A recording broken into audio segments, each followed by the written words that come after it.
better person to talk a little bit about this and what has happened in the first 4 months of this administration.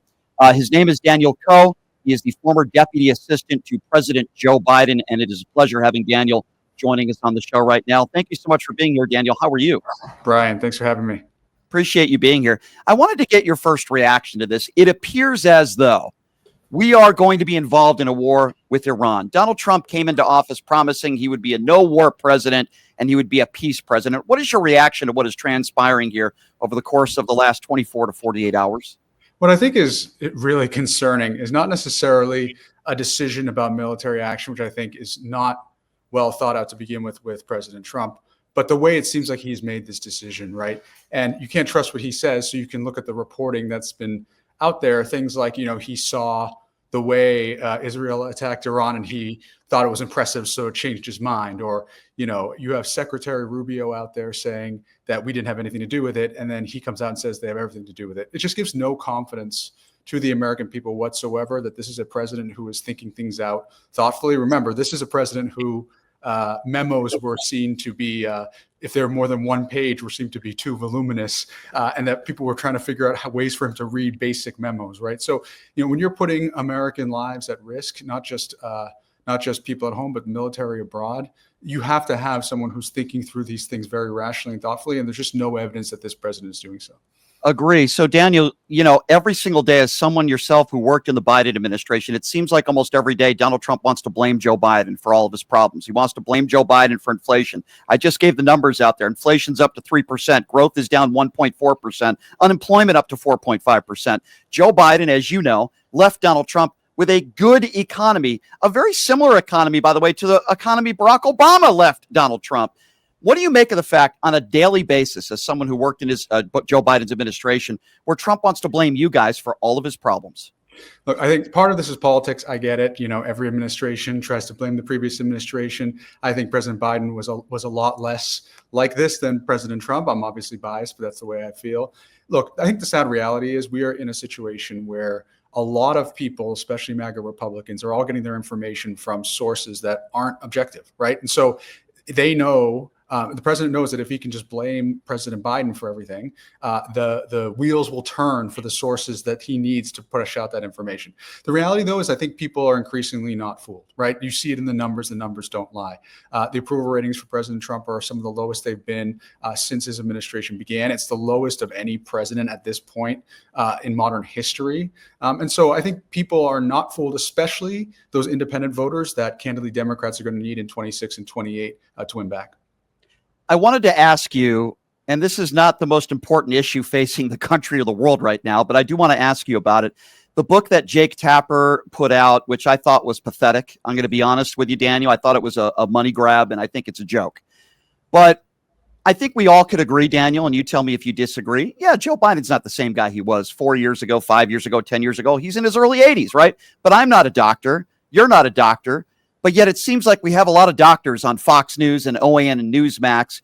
What do you make of this book, which, by the way, really doesn't put out any real sources, right, on the fact that, they were hiding the health of Joe Biden and his health was deteriorating, and the attacks on Joe Biden's family. I'm just wondering, what do you make of this? And do you agree with me that this was just a money grab? Look, I think the reality is one of the things that actually distressed me about the author. So I know those authors, and I've had conversations with both of them, in professional settings. Is this notion that because it happened after the election, that it's real, that the sourcing is real and people were honest. Everyone knows that success has many people who associate themselves with it, and failures don't have that many people, right? So the reality is, I think more likely people wanted to blame somebody after the election. And of course, the president is an easy target. The president is a big boy, and he is a mature person who understands that there are people who are going to blame him for the loss. That's not what I'm suggesting. What I'm suggesting is that there's a lot of people who are easily going to point not to themselves for strategies that they try to employ or what have you, but blame President Biden. And you're absolutely right. President Biden is older, right? He is 82 now. He doesn't move as fast as he used to. But when I was with him, and again, there will be many people who will never believe the words that are coming out of my mouth. That's not my problem, right? I can only tell you what I saw. When I sat with him for hours on end during Hurricane Helene, Hurricane Milton, he would not just call, and by the way, contrast this with Governor Newsom and the way President Trump has treated Governor Newsom, right? He would not only call Democrats, he would call Republicans. He would not only call senators, he would call city commissioners and just ask them how they're doing. There was a mayor in North Carolina, Zeb Smathers, a mayor of a city of 4,500 people. The president wanted to speak to him because they had catastrophic damage to their community. And for that mayor, that was the whole world, right? For that city, that was their whole world. And the lift that the president was able to bring that mayor just by, getting on the phone with him. He was on the phone with him for 20 minutes. And I still remember the conversation. Mm-hmm. That's what a president should do. That is the example that a president should set. And by the way, that doesn't need to be just a Democrat, right? A president just needs to set an example for the country. And I think a lot of what you are seeing, the discord, the division, the sniping, personal assaults that you're seeing on X or what have you, is a result of the leadership of a president who glorifies pettiness, who glorifies division and name calling. And if you have that example, then it's really hard for people to rise above that, because people look at their president for example of how they should behave. If you're just joining us, by the way, he is Daniel Coe. He's the former deputy assistant to President Joe Biden. Listen, there's no comparison between Joe Biden, the man, and Donald Trump. Obviously, I voted for Joe Biden. I've always said I think he's a decent man, a man of principle, a man of character. I think he has a good family and a lovely wife. With that being said, though, one of my biggest criticisms of Joe Biden is the fact that he decided to step down and allow Kamala to run for president.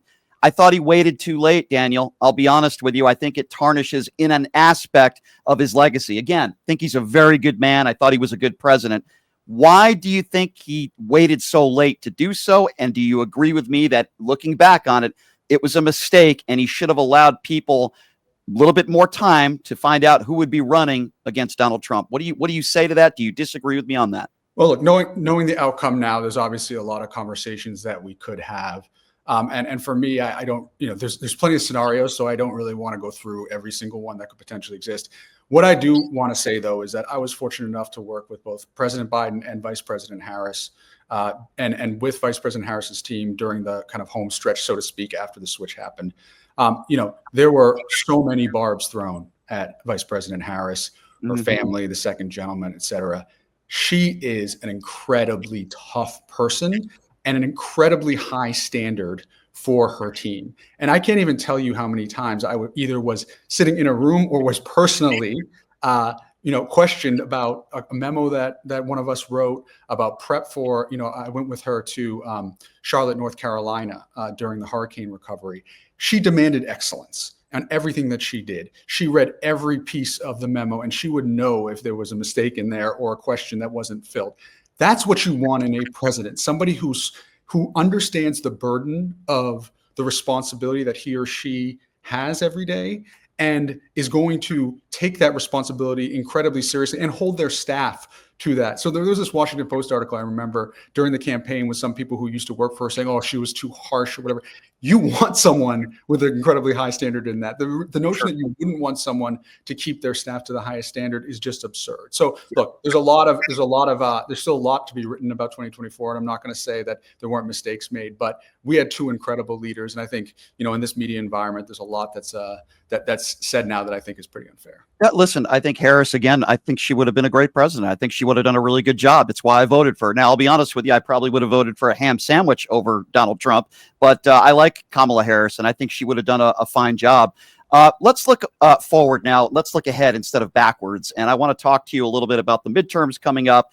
Listen, there are a lot of people in this country, as you know, Daniel, that are very concerned and worried about the direction of this country. Donald Trump not giving people the right to due process. We know what happened with people that were sent to El Salvador. I talked to you a little bit about inflation. Now it appears as though we're going to be getting into a war with Iran. The Ukraine war, I think, is worse off now than it was on day one when he took office. Trump making all these promises to the American people hasn't really fulfilled any of them other than pardoning a bunch of January 6th insurrectionists, some of whom beat police officers their own batons. What worries you most about what is going on in this country right now under this Donald Trump? I'm going to call it a dictatorship because that's what I think it is. What concerns me is that it seems like every day he or his administration does something worse and more objectionable than the day before. which, by the way, makes you forget about or not give enough attention to the thing that he did that was egregious the day before, right? Little things. Let me just give you a small example. The Presidential Personnel Office oversees 4,000 political appointments. It's the job of the head of the Presidential Personnel Office to make sure that every single one of those people are vetted, don't have any connections to foreign governments, don't have extensive criminal records that could compromise their ability to be government officials. It was reported a few days ago that the head of the Presidential Personnel Office has not filled out his background check form that everyone is supposed to fill out. Now, under the President Biden's administration, if that had happened, Gautam, who was the head of the Presidential Personnel, he was so buttoned up about that because you have to be. Right? The power that these people yield is so great that you have to make sure that these are people of the highest character. But that was just no one really talked about it because there's so many other things, right? So what concerns me most about the things that you and I don't know, right? What's coming next? And it seems to be a relationship between something that comes out about the president doesn't reflect well on him, that he wags the dog with something else.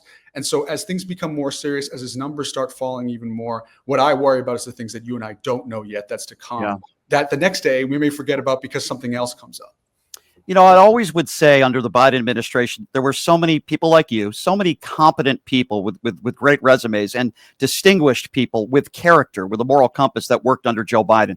I look at this administration now, and I see people that are spineless, people like Marco Rubio, who I think is a very smart, accomplished man, but is spineless. And then I see people that have no business being in that position, whether it be a Kash Patel or a Robert F. Kennedy Jr. I wanted to ask you about that. Do you have any information that Robert F. Kennedy Jr. did reach out to you guys because he wanted to work for Kamala Harris if, in fact, she did win? Do you have any knowledge of that? I don't have knowledge of that personally. I certainly read the reports, and again, this is politics, so very little surprises me at this point. But what I would say is having those competent people is important, not just because they can serve their job well, but because there are people who are not afraid to push back on the president or his staff, right? And so I was deputy cabinet secretary. I worked closely with the cabinet, and then I was deputy director of intergovernmental affairs. So I worked closely with governors and mayors around the country. And good, thoughtful apparatus in a White House are people who express concern to people like me or others, like, I don't like this thing or that thing, or, hey, there's a hurricane coming, let's get on with FEMA and make sure that they're there and ready. A administration like the Trump administration that seems to think that they have everything figured out and they know everything just leads to a horrible outcome for everyone, right? Because a administration that understands that, we understood, and Tom Perez, my boss, who was the head of intergovernmental affairs, understood that the eyes and ears of people of the administration and the communities were not us in DC. It was the people who were the mayors in North Carolina or, in Charlotte, or Republican mayors and Democratic mayors alike. So the notion that we would not call them, not engage them, and not respond to them was really important. And so, when I hear President Trump on Air Force One saying, why would I call Governor Walz? It's the right thing to do. And B, if you don't have good relationships with those eyes and ears on the ground, you're not going to be a good administration, full stop. Yeah, just despicable, especially with what happened in Minnesota, and for Donald Trump not to even pick up the phone. I remember when Joe Biden picked up the phone, if you recall, when Mitch McConnell was having those freeze-ups. Joe Biden was the first guy to call him to see how he was doing. Donald Trump, the opposite there. Listen, I know you've had a lot of, obviously, private conversations with Joe Biden. I don't know if you could share anything with us as far as the types of conversations when Donald Trump's name was brought up. What were the things that you can share with us, if anything, about what Joe Biden would say, or even a Kamala Harris at the time, the vice president, would say when you guys did discuss Donald Trump in the conversation? Look, I think the way you would see that, let me put it diplomatically, the way you would see them react in public when people brought up President Trump was very similar to the way they would do it in private. But let me give you a story that I think it typifies the kind of president Joe Biden was, that I think we lack in the White House today, to say the least. When we were meeting in the Roosevelt Room, which is right outside the Oval, to talk about the hurricanes, I said to the president, I said, Mr. President, a lot of people are losing their homes out there. And he said, Dan, it's not just about the homes. It's the memories they've built in the homes, and it's the pictures that are in the homes that are getting destroyed that they'll never get back. And I actually, I'm kind of an emotional guy, as you could maybe guess. And I actually left almost in tears because I was like, holy shit. This guy is at the peak of his career. He lives in the Oval Office. He's got security around him 24/7. In objectively speaking, he is physically removed from reality in a way that no other person in the United States is. But yet that was his first thought. right? Mhm. It was about people's photographs that they have. Everyone knows this, right? Everyone has Right. photographs that if there were a flood in their house or something, they would lose forever. And I thought to myself, that's the kind of guy I want leading our country. I don't care if he shuffles a little more than he used to, right? I want someone with that kind of empathy first, and then everything Right. else comes from that. Couldn't agree with you more. I've always said that about Joe Biden, that I think one of his best character traits is his empathy for others, based on some of the stuff he's been through in his life. When he talked about loss, and he's a caring man, and he's a man of empathy, and I've always said that about Joe Biden. Final question for you, Daniel, and by the way, I really do appreciate you being here. If you had the opportunity today to speak face to face with Donald Trump privately, I'm curious, as someone who worked in the Biden administration, what would you say to him face to face? I would say, Mr. President, this job is not about you. It's about the American people and how we can best serve the American people. Of course, you're the president. It's your job to set the tone and set the example. But with that example comes tremendous responsibility, and you're failing to meet that moment, to say the least. Listen to the governors, listen to the mayors, go out and listen to the people who are having trouble paying their bills. The small business owner in Philadelphia who's scared shitless because the tariffs are going to increase their materials that they're going to have to put together to sell. Talk to the transgender kid who is confused about their future and are listening to you every single day, just like kick the shit out of them for no reason, right? Like, have a little humanity, man, and realize that your ego is so incredibly out of step with where we need to go as a country and how you need to lead. And that's the reason why your numbers keep going down, sir, is that you don't understand what it means to be president. Well said, Daniel. I love your appearances on Fox News. I wish more Democrats would go on Fox News. I just think you do a great job. Keep up the great work, my friend, and hopefully we can have you on again down the road. I really do appreciate your time. Thank you. Thank you, and thank you for all your work. This is how we expand the tent, right? You doing your work, all of the followers that you have. We need to get out there to where people are, no matter where they are, and make sure that people understand what's at stake here. So really appreciate all the work, and I know how hard it is to build what you're doing. So thank you. Thank you, Daniel. That's really nice of you to say. I appreciate you. Daniel Coe, everybody, the former deputy assistant to President Joe Biden. Always appreciate him, and especially his appearances on Fox News. Because by the way, I didn't ask if I could swear on this. That's okay. You're good. You're good, Daniel. I appreciate your time, my friend. Thank you so much. Thank you. Have a good one, everybody. That's Daniel Coe, everybody, former deputy assistant to President Joe Biden. We appreciate him taking the time to join us.